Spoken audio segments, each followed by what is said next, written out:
Olá, amigos da RVC. Sejam bem-vindos ao Toque de Classe Futebol num Outro Nível. A nossa mesa redonda, que é a única mesa redonda de fato do jornalismo esportivo brasileiro. No nosso programa, e esse é o programa inicial, nós vamos tratar do futebol brasileiro, futebol internacional, é claro que de uma outra forma, um pouco fora do convencional que é tratado nos outros programas. Nós vamos falar aqui das questões que permeiam a estrutura do futebol nacional. E para começar no programa de hoje, programa 01, nada melhor de falar do que o principal produto do futebol brasileiro, que é a nossa querida seleção brasileira, aquela que veste a camisa canarinho, pentacampeã mundial. E é isso que nós vamos discutir no nosso programa. O tema é por que hoje o brasileiro não está tão identificado mais como eram tempos atrás com a nossa querida seleção brasileira. Por que há esse desinteresse com a nossa seleção? Eu trouxe aqui para o nosso programa o Fábio Marcondes, jornalista, comentarista, narrador. Fábio Marcondes, seja bem-vindo à família Toque de Classe Futebol no Outro Nível. Obrigado, Robson. Obrigado a todos pelo convite. Perfeito. Do meu lado esquerdo, do lado direito de vocês, nós temos Diógenes Cavalheiro, que é comentarista, repórter esportivo, que também está com a gente no Toque de Classe Futebol num Outro Nível. Seja bem-vindo, Diógenes. Muito obrigado. É um prazer estar aqui. E vamos falar sobre futebol, que é mais o que interessa. Que é o que interessa. Então vamos começar. Eu já antecipo aos espectadores que eu, Fábio e o Diógenes, nós temos idades semelhantes. É claro que questões... Mais velho? Eu sou o mais jovem dos três. Nós somos dos anos 70, passamos a nossa infância nos anos 80 e lembramos aqui da nossa infância a questão do carinho que o povo brasileiro tem com a seleção brasileira. Vamos começar assim, Fábio, com você e depois o Diógenes. Muito se falava que as redes sociais iam diminuir os espaços e, quem sabe, trazer de volta ou trazer novamente a seleção brasileira para o colo do país, né? Via CBF. Né? Aí fica a questão, por que isso, após o advento da internet, os veículos e a velocidade dos veículos, a diminuição de fronteiras, isso não aconteceu de fato até agora? Robson, é muito complicado quando a gente olha para o prisma da seleção brasileira e você olha e você não vê a seleção brasileira. Essa é a grande verdade. O advento das mídias sociais, da internet, acabou afastando um pouquinho a população do que era aquela mística da seleção brasileira. Você, eu, Diógenes, nós somos todos oriundos da década de 70. Você lembra muito bem que a coisa mais bacana era você ficar esperando chegar a época de Copa do Mundo. Você enfeitava a rua. Exatamente. Você pintava a guia da calçada de casa. Você corria na banca de jornal para comprar figurinha, comprava aquele chiclete, porque você sabia que no chiclete vinha a foto do seu ídolo. E os álbuns de figurinha, né, que é uma ferramenta que as crianças usam bastante, lúdico, em excesso, eles tinham valores financeiros bem menores que hoje. Muito menor do que tem hoje. Então, e criava-se uma outra situação. Você era criado no meio do futebol e você sabia o 11 do teu time. Do 1 ao 11, você sabia que era o goleiro, que era o lateral direito, que era o lateral esquerdo, e você tinha identificação com aquele jogador. Então, o maior orgulho era quando o jogador do teu time era convocado para a seleção, porque ele estava representando o torcedor, ele estava representando o time, o teu time. Hoje já não tem mais isso, porque muitos jogadores daqui do Brasil não são nem lembrados. Se você perguntar o nome de determinado jogador, tem gente que não conhece, dentro e fora do Brasil. Então, essa identificação, que nós vamos tratar muito mais aqui, fez com que a coisa fosse se esvairindo. Ao invés de ter aproximação e por causa de muitas outras coisas de bastidores, a coisa foi se afastando, e a seleção hoje é um sonho distante. O menino ganhava uma bola de capotão e sonhava o quê?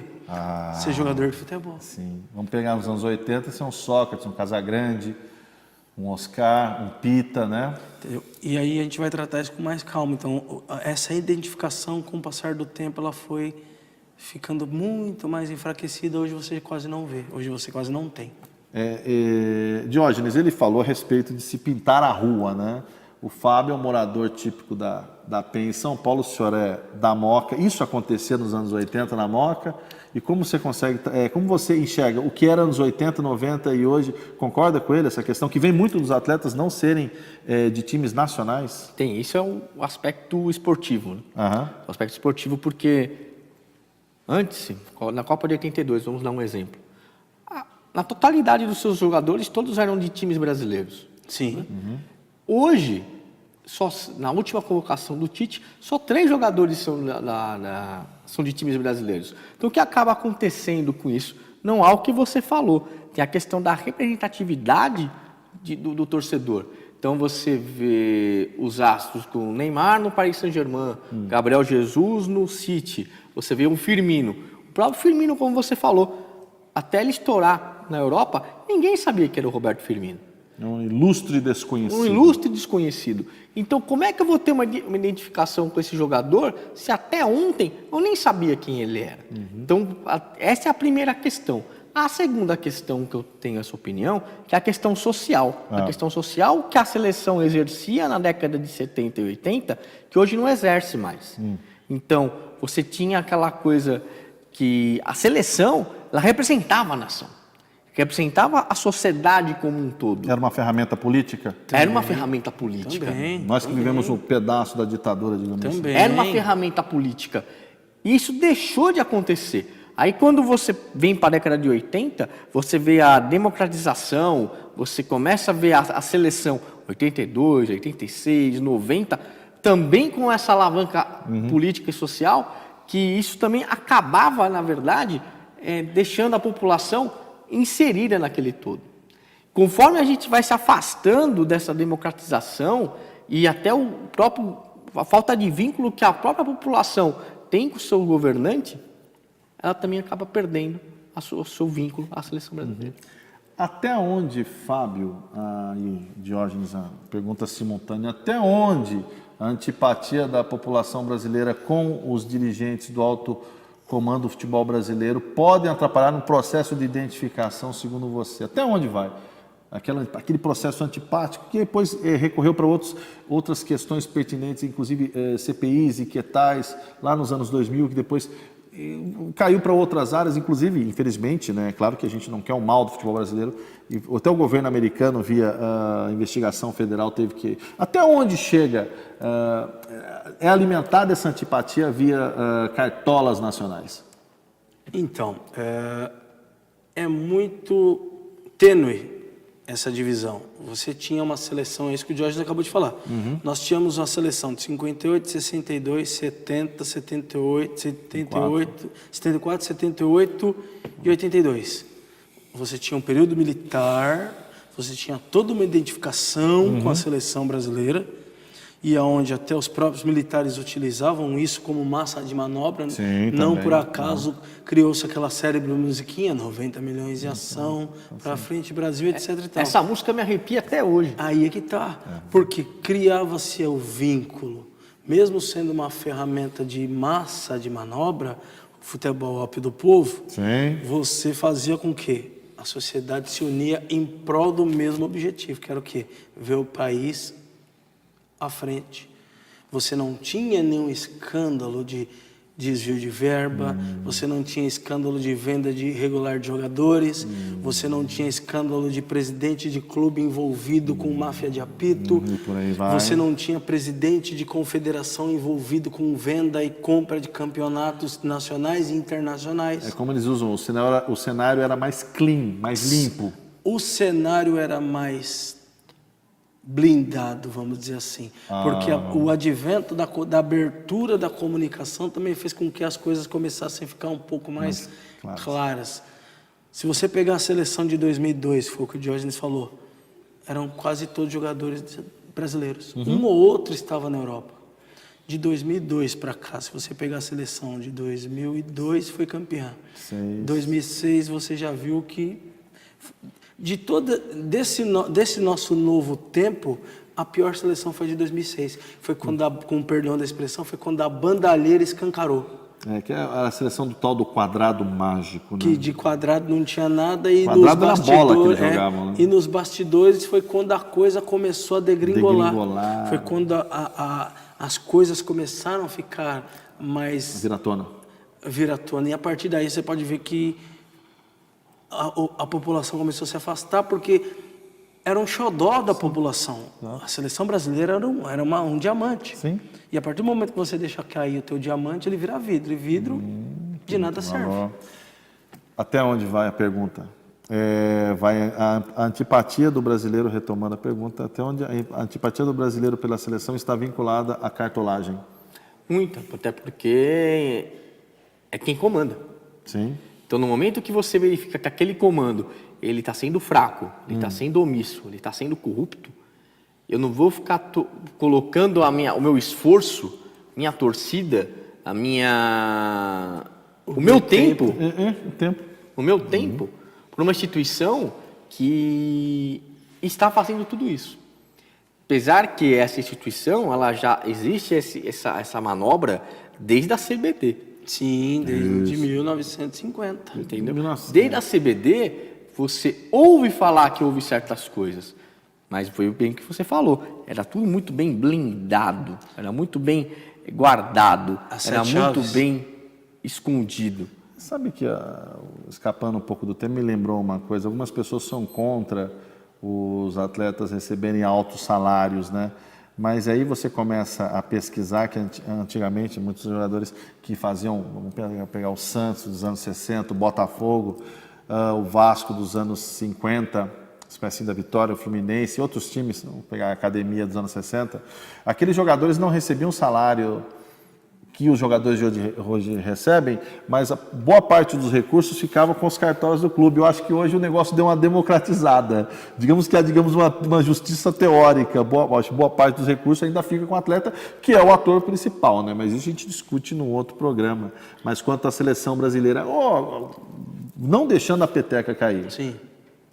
A espanholização do futebol brasileiro, não do ponto de vista de divisão de cotas, mas de visibilidade dos grandes, daquelas duas máquinas europeias, Real Madrid e Barcelona, principalmente com as gerações aí mais jovens. Geração PlayStation. Eles chamam de geração PlayStation. Vocês não acham que isso ajudou e colabora para que o brasileiro, o menino de 9, 10 anos, você tem um filho de quantos anos tem seu filho? O filho tem 2. 2 anos, ele pode chegar um dia para você e falar: pai, eu não quero a camisa do meu time, eu quero a camisa do Real Madrid e Barcelona, eu não quero da seleção brasileira, eu quero do Real Madrid e Barcelona. Até onde vai isso, Fábio? Ou até eu quero da seleção espanhola. Pode até ser, mas até onde vai essa questão da espanholização? Isso também é um dos fatores, a partir do momento que aí nós temos, além de tudo, o advento da TV por assinatura. Porque até então você não tinha imagens lá fora. Você conhecia os grandes times, sim, porém você não conseguia absorver toda essa informação. Posso fazer um recorte? Pode. Para as pessoas poderem enxergar como as coisas eram nos anos 80. Nos anos 80, nós só tínhamos contato com o futebol europeu. Era um domingo na Bandeirantes, não Band, Bandeirantes, isso, campeonato italiano com narração de Silvio Luiz, comentários de Silvio Lancelotti, quando nós vimos Luciano do Vale. grande Luciano do Vale, era só ali, nosso contato com o futebol europeu, E o grosso do brasileiro, era só ali naquele momento. E era depois, o charme da época, que era o campeonato italiano. Era o charme. Aí na viradinha dos 80 para o 90, a cultura começou a passar o campeonato alemão junto com o inglês, mas o grosso mesmo da situação toda de futebol europeu para o brasileiro era o campeonato italiano na Bandeirantes. E tem um detalhe importante, passava uma partida só. Uma. Era a partida da rodada, às 11 da manhã, todo mundo sentava à frente da TV antes do almoço de domingo, corre para assistir o campeonato italiano. O cheiro de macarrão, de molho de tomate, e todo mundo corria para frente da TV. Mas, retornando ao ponto, essa questão da Espanha. Com o advento da TV aberta e depois com o advento da TV por assinatura, aí começam a chegar mais informações. E a turminha que nasceu, de 85 para frente, já não tinha essa identificação toda com a seleção brasileira, porque qual foi, para nós, as duas melhores seleções? 70 e 82. Ok. Vamos chamar agora o intervalo, já voltamos. Aí o Fábio continua com o seu raciocínio sobre 70 e 82. Toque de classe, futebol no outro nível, já volta.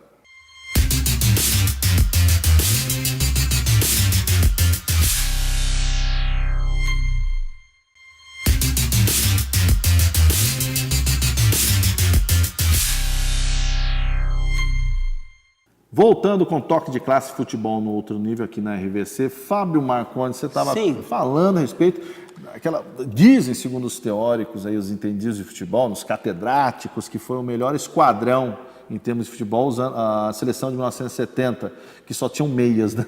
E a de 82, infelizmente, uma fatalidade, não foi campeã do mundo. Mas qual que é a analogia que você está fazendo dos dois times? Então vamos lá. Como eu estava dizendo e respondendo a sua pergunta.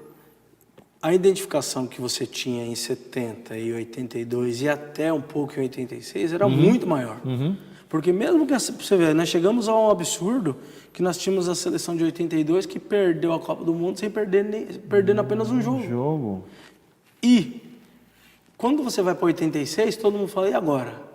A seleção vai, joga bem de novo, não conquista o título, mas ainda teve uma identificação. Com um resquício, Ficou aquele resquício. Agora, a partir de 90, com a geração Dunga, era Lazzaroni, essas coisas todas, o povo começa a se afastar um pouquinho da seleção, mesmo porque nós também já tínhamos um movimento político já diferente. Sim, exatamente. Então, quer dizer, o próprio movimento social e político da época também começa a afastar o povo da seleção brasileira.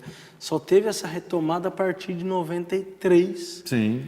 E aí foi quando houve a seleção 94. Mas até então houve esse hiato. E aí nós perdemos de novo a identificação.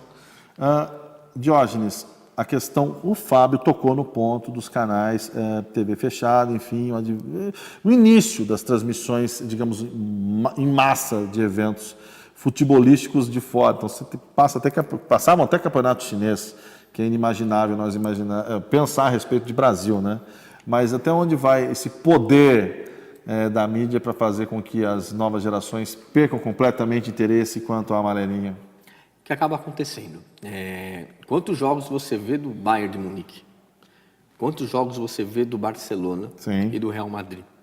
Então é natural que hoje você veja camisetas das mais diversas de times europeus nos corpos dos mais jovens. Por quê? Porque é o que ela consome, é o que ela assiste. Sim. Hoje a TV aberta não te dá mais essa condição. A TV fechada, ela te limita a isso. Então, naturalmente, o que acaba acontecendo? Existe essa questão da pessoa ter mais vínculo com o Real Madrid, o Cristiano Ronaldo, ver o Messi no Barcelona, do que um time do Brasil, independente de qual ele seja. Então, o que acaba acontecendo nisso tudo? Isso acaba refletindo na própria seleção. Porque você não tem aquela identificação com a seleção. Então, muitas vezes você vê um menino com a camiseta Neymar Júnior do Paris Saint-Germain. Então, o que acaba acontecendo nisso? Você não tem a identificação, o Neymar não é mais do Santos. Então, você descola da realidade do povo brasileiro. Exato. E já aproveitando o gancho e com você agora, dando continuação, você falou do Neymar, eu lembrei de um assunto que é a próxima questão. Se fôssemos pegar as seleções de 70, 74, 78, 82, 86 e fomos analisar os esquadrões, viu, Fábio, Diógenes, colega, vocês vão analisar, o álbum de figurinha é ótimo para isso. Você vê que tem esquadrões de jogadores do mais alto gabarito. Hoje eles dizem que nós vivemos uma Neymar dependência. Você acha que a questão de se enxergar pouco a seleção se dá pelo fato de nós termos apenas um jogador esta classe, coisa que nós tínhamos em excesso nas seleções brasileiras? Hoje, vamos lá, Felipe Coutinho tem jogado bem, tudo bem, mas o extra classe, como era na seleção de 82, Zico, Casagrande, Sócrates, Éder Aleixo, toda essa turma, agora não, agora só é o Neymar. Você acha que isso deve também porque nós temos só um extra classe hoje? Sabe o que eu acho nessa questão? Eu acho que hoje o extra classe subiu um pouco o sarrafo. Como é que, na verdade, hoje esse extra classe ele tem que fazer muito mais do que, por exemplo, o próprio Zico teria que fazer. Então, hoje o Neymar, para ele ser considerado um extra classe, ele tem que fazer tudo aquilo que ele faz. A mesma coisa do Cristiano Ronaldo, a mesma coisa do Messi. E nós estamos falando de 3 jogadores que não foram campeões do mundo ainda com as suas seleções. Nenhum. O Cristiano Ronaldo, por ter uma seleção muito fraca e depender só dele. E a Argentina, pelo Messi ter pegar uma camisa pesada que é a Argentina, mas não teve uma geração que acompanhou ainda o futebol dele. O Neymar tem essa possibilidade, porque foi o que você falou. Tem o Felipe Coutinho em ótima fase, não é um extra classe, é um jogador em ótima fase. E tem um centroavante que é o Gabriel Jesus, que é um jogador que é um jogador promissor, é novo e é promissor, não é uma realidade. Então, o que acaba acontecendo, para ser extra classe, eu acho que precisa fazer muito mais do que os do passado fariam. O que acaba acontecendo? Nós somos muito nostálgicos. Né? Nós somos muito nostálgicos. Né? Então, você não vai ver que nem o gol me veio o gol do Zico contra a Iugoslávia, que ele tira 4, tira o goleiro e faz o gol. Você não tem, não vê mais isso. É difícil. Você não vê mais isso. Por quê? O futebol mudou. Então, você acaba tendo o que era a extraclasse naquela época, hoje não é mais. Tem que fazer um pouquinho mais. Ok. Só um atleta acima da média, como eu perguntei para o Diógenes, acima da média, só um jogador acima da média. Você não acha que é pouca carta nesse baralho para chamar o torcedor brasileiro para vir para a seleção, para torcer, para se identificar, ou não? Muito pouco. E tem um outro grande detalhe aí. A identificação passa por onde? Pelos clubes. Aí você olha os clubes dentro, aquela coisa, você tem o seu... O Brasil é considerado celeiro de craques. Você olha dentro do seu celeiro, não tem uma galinha para botar um ovo que seja a um preço bom, você é obrigado a exportar. E a exportação vem de onde? Aí você vê Paris Saint-Germain, Real Madrid, Barcelona, Milan, Juventus, Napoli, etc. e tais, Bayern de Munique, Bayern Leverkusen. E aí cai em cima daquilo que o Diógenes falou. A gente acaba se tornando saudosista porque esse tipo de situação reflete nos clubes aqui no Brasil. Você não tem um clube que possa se igualar a um clube lá fora e montar um esquadrão. Você é obrigado a trazer o jogador de fora para a seleção. Ótimo. Me lembrei de uma outra coisa para a gente finalizar o assunto. Monopólio de transmissão de jogos da seleção brasileira causaria distanciamento ou não? Não. Você acha que não? Acho que não. Eu acho que é mal trabalhado essa história de transmissão, gerenciamento de transmissão de TV. Eu acho que é um trabalho que deveria ter muito mais... Ele deveria ser trabalhado de uma maneira diferente. Lei de oferta e da procura. Sim. Compra quem tem dinheiro. Eu sou economista, as coisas funcionam exatamente. Monopólio de transmissão de jogos da seleção brasileira, um canal só transmitindo, uma maneira só de demonstrar a seleção. O Fábio disse que isso não levaria ao desinteresse. Você acredita que levaria ou não?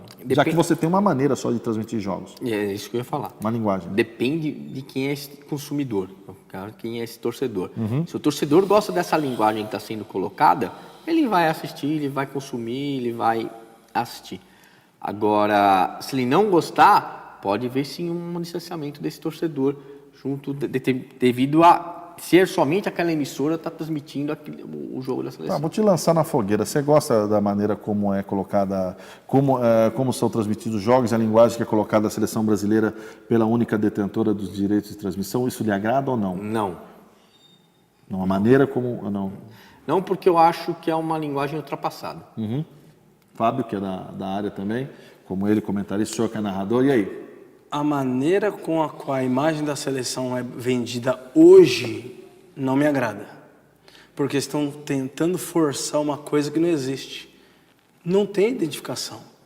É isso que nós estamos falando aqui, não tem uma identificação com a seleção. Tem determinados jogadores que, ao meu ver, não deveriam nem estar ali. E aí o que acontece? Quais? Neymar, para mim, é um jogador que... Aliás, não só o Neymar. Se nós formos falar de uma seleção no contexto geral, o time de 2014 não deveria estar aí de volta. Corroboro contigo. Também Nenhum. Porque se foi dito lá atrás que teríamos que mudar o comando da seleção, íamos fazer uma reformulação ampla, íamos mudar restrita. todo o contexto de seleção brasileira, até para que pudéssemos ter o melhor nível de transmissões, fizeram mais do mesmo. Não é culpa de quem assumiu a seleção agora. Certo. É culpa de quem já estava nos bastidores. Porque aí você vê quem? Davi Luiz, Thiago Silva, você vê Marcelo, você vê Neymar, você vê Firmino, você vê jogadores que dentro de casa não corresponderam à expectativa da seleção. Aqui, né? Aguardamos 64 anos. Essa geração teve a grande oportunidade de devolver a identificação que ficou lá em 2002. E o que aconteceu? Perderam, e perderam de uma forma vexatória, achando que podiam ganhar a qualquer preço, porque tem muitos jogadores que ainda acham que o peso da camisa da seleção brasileira é o peso da camisa. Isso funciona. Eles acreditam Já muito. foi. E vem outro 7-1 aí? Não digo um 7-1, mas vai dançar conforme a música. Vem outro 7-1, Diógenes? Não acredito. Mesmo com a classe dirigente do futebol brasileiro? Acho que não. Dirigente não joga. Eu penso assim, eu gosto de dizer que futebol é jogado. Sim. Futebol é jogado. O 7-1 vocês já assistiram de novo?